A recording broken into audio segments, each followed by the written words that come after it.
Mañanas en Libertad, con Carmen Carbonell. Don Guillermo Díaz, buenos días. Buenos días, doña Carmen Carbonell. Don Guillermo Díaz es uno de los grandes defensores de Castilla y León como la mejor región a nivel de gastronomía en España, si no me equivoco. Sí, desde un principio dije que era, el gallo tapado, como se le puede conocer. Bueno, pues hoy tiene una difícil labor, que es la de también elegir cuál es el plato más rico, más representativo de esa gastronomía, entre los 4 que hemos puesto en esa encuesta, promovida por don Luis del Pino, con la que yo estoy en contra. Pero dicho esto, vamos a entrar en materia, vamos con las noticias de las 7:33.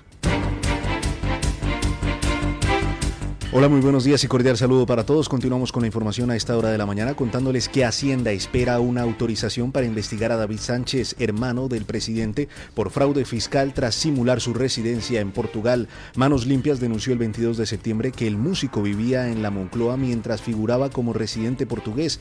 La delegación especial de Madrid, dirigida por Rafael Mancho, subordinado de María Jesús Montero, debe decidir si inicia la investigación formal. Según el debate, los indicios incluyen residencia en el complejo presidencial, uso por parte de su esposa de vehículo medicalizado de presidencia y autocaravana estacionada 2 años en Moncloa. David Sánchez compró un palacete en ruinas en Elvas que sigue vacío, reforzando la tesis de una residencia fiscal ficticia.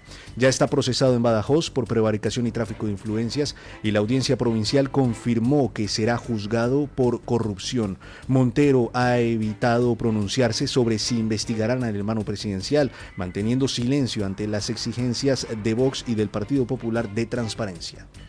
Bueno, esta semana ha sido especialmente complicada para el presidente del gobierno, para Pedro Sánchez. Ya saben que comenzó en Nueva York pues aproximadamente el lunes o el martes con esa visita a la Asamblea General de Naciones Unidas en su 80 aniversario, ese gran escenario en el que se exhiben los líderes de los 193 países que forman la ONU. Viene a ser pues una exhibición, una convención anual pues de propaganda y de diplomacia. Más de propaganda que de diplomacia. ¿Por qué les digo esto? Pues porque ha sido la edición de las cortinas de humo, de cómo se pone el foco en la cuestión de Palestina, pues para tapar las vergüenzas de muchos mandatarios, y entre ellos del presidente del gobierno, Pedro Sánchez, que estaba en Nueva York para lucirse y allí tuvo que salir en defensa de su mujer y de su hermano después de saber que David Sánchez, David Azagra, como es su alias de famoso, ¿no?, su nombre artístico, se va a sentar definitivamente en el banquillo, y en el caso de su mujer, en el caso de Begoña Gómez, pues de ir a juicio por el supuesto uso privado de una asesora en Moncloa, pues va a terminar juzgada por un jurado popular. Y como les decía, les dábamos ese dato, el 90% de los jurados populares terminan fallando en contra del acusado, es decir, condenando al acusado. Pero en el caso de David Sánchez, también conocido como caso Azagra, o incluso caso Diputación de Badajoz, porque lo que intentan es desviar la atención de la familia del presidente, lo llaman así pues para pensar que realmente es una cosa que se circunscribe a una institución como es la Diputación de Badajoz. Comenzó en 2024 poniendo como protagonista a David Sánchez Pérez Castejón, el hermano del presidente del gobierno, por tener pues un puesto a dedo, por esas presuntas irregularidades en la contratación del hermano del presidente del gobierno en la Diputación y, por tanto, esos posibles delitos de prevaricación administrativa y tráfico de influencias. La pregunta es clara: ¿quién creó ese puesto para David Sánchez? ¿Por qué se le otorgó ese privilegio? ¿Y hasta qué punto llegaban los tentáculos del presidente del gobierno? ¿Por qué les cuento todo esto? Bueno, pues porque por un lado va el procedimiento judicial y por otro lado el procedimiento de Hacienda. Se está hablando de una residencia fiscal ficticia en Elvas, en Portugal, cuando sabíamos, o parece ser que está más que probado, que David Sánchez vivía en España. ¿Dónde? Pues nada más y nada menos que en el Palacio de la Moncloa.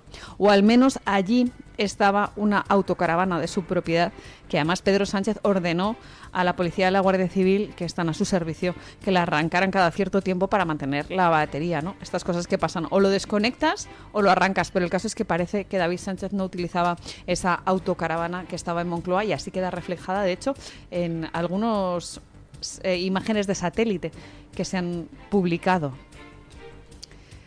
Por tanto, vamos a ver cómo va el procedimiento judicial, pero sobre todo, a mí me gustaría saber qué pasa con esas multas, porque cuando Hacienda llama a la puerta, generalmente suele ser implacable, a no ser que sea María Jesús Montero la titular de este ministerio y que no quiera llamar a la puerta de David Sánchez, que es el hermano del presidente del gobierno.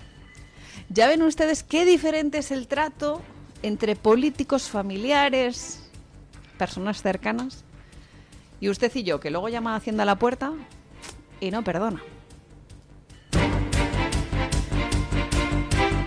Israel impedirá que la flotilla de Gaza llegue a su destino, pero asegura no tener problemas con los buques de apoyo españoles e italianos que permanecerán a cierta distancia sin involucrarse directamente. España enviará desde Cartagena un buque para posibles rescates tras las denuncias de la flotilla sobre unas supuestas 14 explosiones y sobrevuelos de drones durante su travesía mediterránea. Por su parte, el excoronel británico Richard Kemp critica que España proteja la flotilla Selfie con personalidades como Ada Colau, Greta Thunberg, mientras se negó a unirse a las 14 armadas internacionales que protegen el transporte marítimo de los ataques hutíes en el Mar Rojo. La flotilla ha generado críticas por sus paradas en destinos paradisíacos como Menorca, Sicilia y las islas griegas, contrastando con la causa humanitaria que defienden. Vamos con la cortina de humo para tapar que David Sánchez se sentará en el banquillo. ¿Qué ha hecho Pedro Sánchez? Pues mandar un buque de la Armada a la famosa flotilla y así unirse pues al reconocimiento de varios países que apoyan esta flotilla en defensa del Estado palestino, tal y como hicieron en la ONU, asamblea en la que también se reconoció al Estado palestino. Lo que es curioso es cómo gestionan las políticas diferentes países.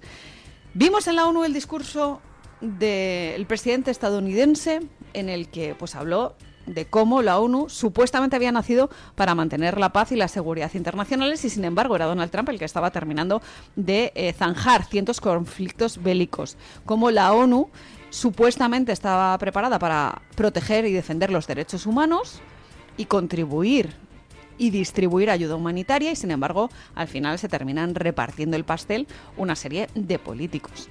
¿Cómo es posible que haya una organización internacional que por políticas perniciosas lo que hace es dañar los intereses de los seres humanos?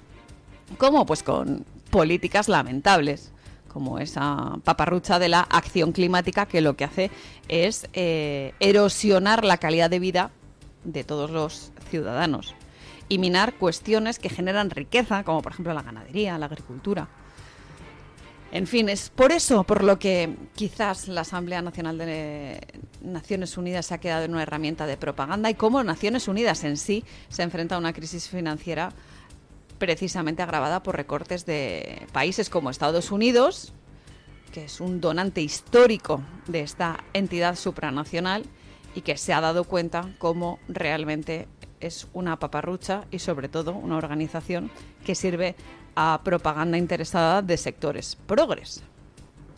Ha sido especialmente importante como España ha quedado representada a través del discurso del rey, con un discurso muy polémico en el que exigía algo así como el fin de la matanza israelí en Gaza, utilizando unas palabras complicadas que quizás han sorprendido a muchos de los que defendíamos a Felipe VI y poniéndole en una posición bastante complicada.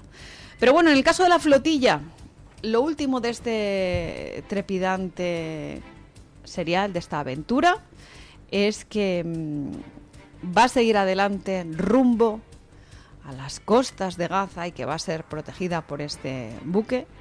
Fíjense ustedes qué triste que seamos el hazmerreír de algunos países, como es el caso de Reino Unido, que se ha mofado de España por mandar a la Armada con la flotilla de Ada Colau, la de Greta Thunberg, y no, por ejemplo, el Mar Rojo a defender, por ejemplo, a los hutíes.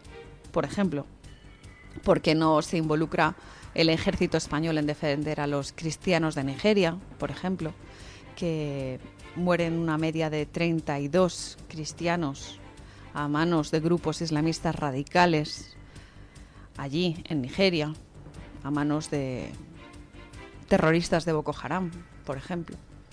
¿Por qué vamos con la flotilla? Y es que a veces es muy fácil ponerse de ese lado bonito, progre, de quienes defienden la causa palestina. Y eso ha pasado también con Álvaro García Ortiz, que está impulsando una investigación sobre los supuestos crímenes de Israel en el Estado de Palestina. Ya saben ustedes que el fiscal general del Estado también tiene una causa pendiente con la justicia por unas filtraciones interesadas, quizás ordenadas desde arriba. Y como la Fiscalía depende de Pedro Sánchez, porque ya lo dijo, ¿de quién depende la Fiscalía? ¿De quién depende? Pues también se suma esta causa. La de la flotilla parodia. Qué lástima. ¿Dónde van a parar nuestros dineros? Los suyos, los míos, con los que contribuimos pues a que haya buques que defienden a estos mamarrachos y sin embargo fallan las pulseras antimaltrato, las que le cuestan la vida a muchas mujeres. José Pablo López, presidente de Radio Televisión Española, defendió ante el Congreso la decisión de retirarse de Eurovisión si Israel participa. Pues mire, lo primero que creo que corresponde decir es que creo que ya era hora de romper el silencio existente dentro de la Unión Europea de Radiodifusión en relación con el genocidio de Gaza.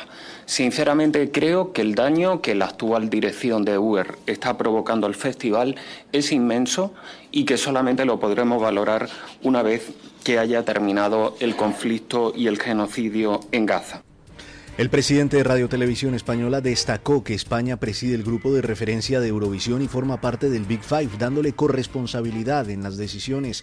López subrayó que Eurovisión no es un mero festival de canciones, sino el festival más politizado que existe, que según él, Israel utiliza políticamente, anticipando que por eso probablemente pueda alzarse con el triunfo en Viena. Desde la presidencia del grupo de referencia han propuesto numerosas alternativas a la Unión Europea de Radiodifusión para resolver la situación, pero la organización no considera adecuado tomar medidas en este momento. Radio Televisión Española seguirá trabajando para que se tome una decisión antes de la Asamblea de diciembre. Interesantísimo este asunto de Eurovisión. Fíjense ustedes que yo tengo un punto friki. A mí siempre me ha gustado defender a nuestro país y siempre que participa España en una competición, sea cual sea, quiero que gane, porque somos así. Nosotros queremos ganar en todo, hasta en las chapas, como se dice popularmente. Y en el tema de este concurso privado, también quiero que gane España, pero no hagan caso de esto que dice José Pablo, el director de ese ente, de esa corporación que es Radio Televisión Española, porque no es un tema geopolítico, o en todo caso, si se ha politizado Eurovisión, es por actitudes como la suya, de cómo utilizan este concurso en pro de sus propios fines, sino que es un tema de dinero. Es un tema de dinero. ¿Por qué se quiere salir de Eurovisión? Pues entre otras muchas cosas porque la financiación de la Unión Europea de Radiodifusión, que es quien organiza este certamen, e insisto, un certamen privado porque lo gestiona una entidad que es la Unión Europea de Radiodifusión, depende directamente de las contribuciones de las emisoras que forman parte de esta Unión Europea de Radiodifusión, que se fundó hace muchísimo y que por tanto Radio Nacional pues es la que contribuye, Radio Nacional y Televisión Española. España, al ser uno de los Big Five, de los 5 grandes fundadores de esta unión, contribuye con una cuota significativa debido a que gracias a esta contribución económica pasa directamente a la final. Esto es un poco como el torneo gastronómico de Don Luis del Pino, que Canarias se clasifica de porque sí, pues España, como paga una pasta, se clasifica de porque sí. Y por eso la cuota de participación española es una partida muy importante. Organizamos buena parte del evento. Yo les diría que prácticamente la mitad del coste lo asumen los 5 grandes, los Big Five. Entonces, claro, por eso se promociona tanto Eurovisión en nuestro país y por eso le pica tanto en el bolsillo a José Pablo López, aprovechando también, por supuesto, el tema de la política. ¿Es un hecho insólito que salgamos de Eurovisión? Pues sí, porque desde el origen de este certamen pues hemos estado allí, pero es que también hemos tenido unos hechos insólitos muy llamativos últimamente en nuestro país. Por ejemplo, hecho insólito, el apagón del 28 de abril. Nunca se había ido a negro todo el país durante tanto tiempo. Estuvimos. ¿Quieren otro hecho insólito? Pues la pandemia. Nos encerraron ilegítimamente durante 3 meses. Más hechos insólitos, se cerró el Parlamento. Pues igual tenemos que salir también de Eurovisión, ese hecho insólito. Y fíjense ustedes que ya les digo, yo tengo un punto hortera y a mí me gusta bastante. Pero pues igual nos supone un ahorro sustancial, porque nosotros, ustedes y yo, queramos o no, financiamos Televisión Española y Radio Nacional de España. Y ese dinero acaba en manos de la Unión Europea de Radiodifusión y acaba en manos de quienes organizan este concurso, este certamen. Pero como les decía yo que es un tema de dinero, la Unión Europea de Radiodifusión ha adelantado la votación sobre la permanencia de Israel en Eurovisión el año que viene. ¿Qué van a hacer? Pues yo estoy casi seguro que la van a expulsar para que sigan recaudando y para que se sigan llevando el dinero crudo y así se pueda celebrar esa edición de 2026 en Viena en mayo, boicoteando una vez más a Israel, sacándolo de un concurso en el que lo que menos se premia es la música, la canción y la interpretación. Eso es lo de menos. Eurovisión es una herramienta para mover dinero. Activistas pro-palestinos interrumpieron la presentación del libro de Kamala Harris en Nueva York gritando: tus manos están manchadas de sangre palestina y tu legado es el genocidio.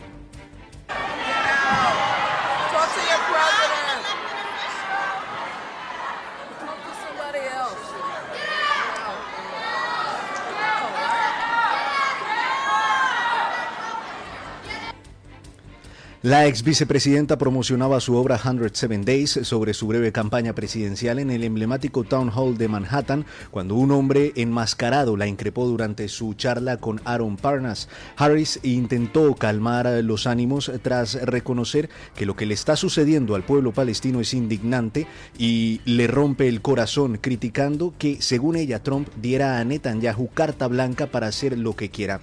Sin embargo, las interrupciones continuaron mientras parte del público gritaba a los manifestantes que se marcharan. La ex candidata se vio obligada a aclarar: no soy presidenta ahora mismo, no hay nada que pueda hacer, tras un tenso silencio. El incidente marcó el inicio de su gira promocional del libro que narra los 107 días de su fallida campaña contra Trump. Me parece casi de justicia poética que escrachen a Kamala Harris, porque Kamala Harris es el establishment norteamericano, es el buenismo que se termina apagando pues de esta manera, ¿no?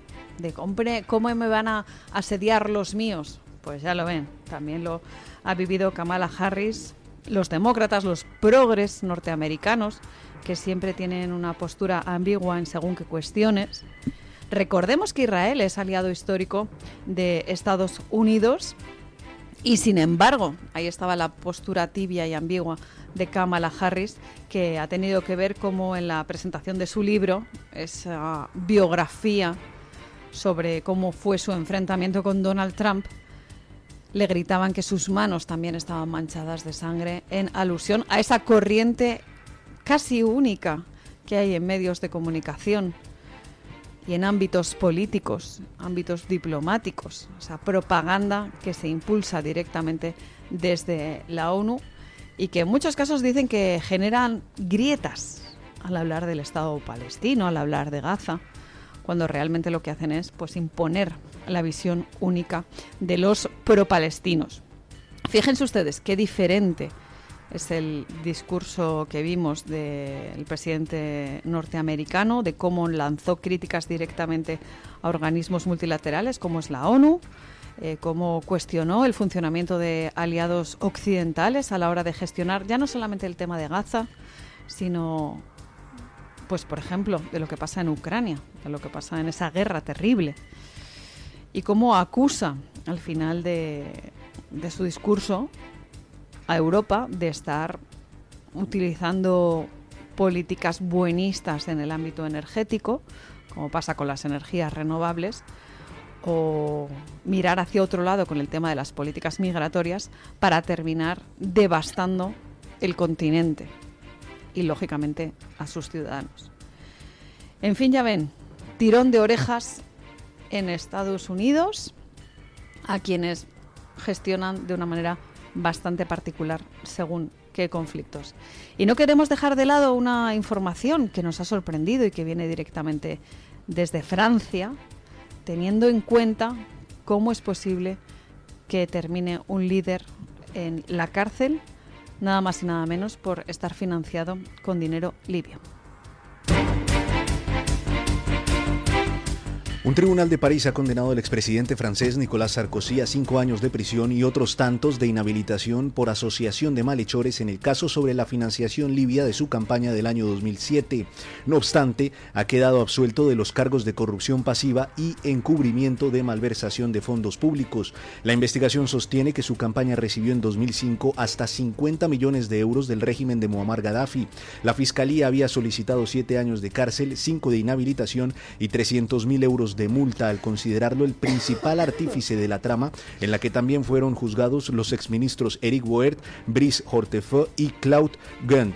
Woerth, ex tesorero de la campaña, ha resultado absuelto. Gandt, exdirector, ha sido condenado por varios delitos, entre ellos corrupción pasiva y tráfico de influencias, mientras que Hortefeux, al igual que Sarkozy, por asociación de malhechores. No es el único frente judicial que afronta al expresidente, ya condenado por corrupción y tráfico de influencias, lo que le obliga a llevar una pulsera electrónica para evitar ir a la cárcel. Pues señores, cuando vemos este tipo de noticias, nos paramos a pensar en la injerencia de otros países en la política nacional. Que ustedes pueden pensar, qué raro, ¿no? Qué extraño. ¿Cómo se va a meter Qatar, por poner algún país, en los intereses de la Unión Europea? Pues es que pasa, señores. Y este es un ejemplo de dónde procedía la financiación de Nicolas Sarkozy y si realmente era el dinero libio el que estaba pagando pues la gestión, la campaña. A mí me da que pensar, y esto lo hace especialmente bien Luis del Pino, cuando se pregunta en el porqué de las cosas, en qué hay detrás. Le busca, por así decir, los 3 pies al gato. Y a mí me sorprende cuando en muchas ocasiones las cosas caen por su propio peso y dices, pues Luis, tienes razón. Cuando hablábamos, por ejemplo, de maniobras políticas auspiciadas por los servicios secretos, el famoso Romerales en nuestro país, y ves cómo van evolucionando las cosas y dices, qué raro esto. Y al final pues tiene razón, como pasa en el caso del Huawei Gate, del caso de la infiltración china con intereses particulares en la sede de la Unión Europea, en Bruselas, y ves que tienes razón. Pues señores, al final las cosas caen por su propio pie y nosotros lo que les pedimos desde aquí, desde este programa, es que piensen, que le den una vuelta a lo que le cuentan otros medios de comunicación y que analicen pormenorizadamente cómo se gestionan según qué cosas. ¿Es propaganda o es información? Pues eso es lo que queremos que ustedes hagan y en la medida de lo posible nosotros ponemos nuestro pequeño granito de arena para que nadie piense por usted, ni siquiera nosotros que les damos nuestra opinión, sino que sean ustedes los que se forman su propio criterio. Y lo tienen claro, algo que hablamos ayer precisamente aquí en los desayunos del Club de Amigos, con todas las personas que nos acompañaron y que nos ayudaron a seguir adelante. Y es que es verdad que en este programa tenemos una red muy interesante de colaboradores, como son los contertulios, y también otros medios de comunicación afines que nos ayudan a contarles la última hora. Es el caso de la Gaceta de la Iberosfera, que ya saben ustedes a esta hora aproximadamente siempre nos traen la crónica con la última hora, y es el caso de Rebeca Crespo. Rebeca, buenos días. ¿Qué tal? Muy buenos días y feliz viernes para todos los oyentes de Mañanas en Libertad. Este viernes en Gaceta.es hablamos de Madrid. El ayuntamiento que dirige José Luis Martínez Almeida ha perdido el 97% de las demandas por las multas en las zonas de bajas restricciones. Recordamos que estas zonas de bajas restricciones, estas ZBE, fueron anuladas gracias a una denuncia de Vox y ahora lo que sabemos es que el consistorio ha perdido el 97% de las demandas por esas multas. También seguimos hablando de inmigración y hoy en concreto nos centramos en ACEM, la multinacional de la inmigración que está rompiendo el mito de la acogida de mujeres y niños, porque son la gran mayoría varones en edad militar. Esta ONG, que está vinculada a la Iglesia Católica, es una de las 3 grandes beneficiadas del negocio de la inmigración ilegal en España, junto a Cruz Roja y a la Comisión Española de Ayuda al Refugiado. Lo que sabemos ahora es que la mayoría de las personas que acoge esta organización son varones en edad militar. Además, tienen unos ingresos públicos anuales, la organización, que superan los 220 millones de euros. Recomiendo, como siempre, las columnas de opinión y muchas otras cosas que llevamos en Gaceta.es. Muchísimas gracias, Rebeca. Es verdad que con el caso de las bajas emisiones, las zonas de bajas emisiones, el Ayuntamiento de Madrid, además, continúa engañando a los ciudadanos. Siempre dice que es una imposición de Europa en el ámbito medioambiental, pero lo que dice Europa es que tiene que haber una zona de bajas emisiones en la ciudad de Madrid.